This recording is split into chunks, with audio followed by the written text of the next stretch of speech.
Здравейте на всички, аз съм Dacta123 и сме тук с още един урок. Днес урока ще бъде как да се направим компютърът по-бърз.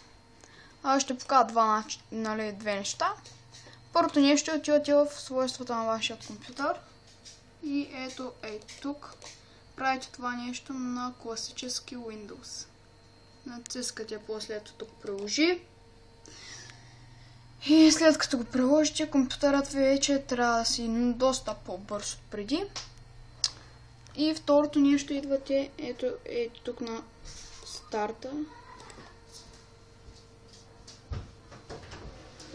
На изпълнение и пишете това нещо. Така.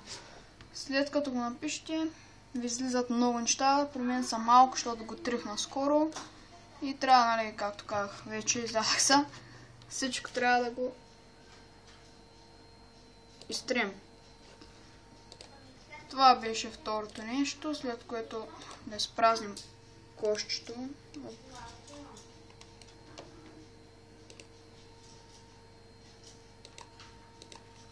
Така. И това беше от клипа. Общо взето. Да, абонирайте се за моят канал, харесайте видеото, ако съм ви помогнал и чао!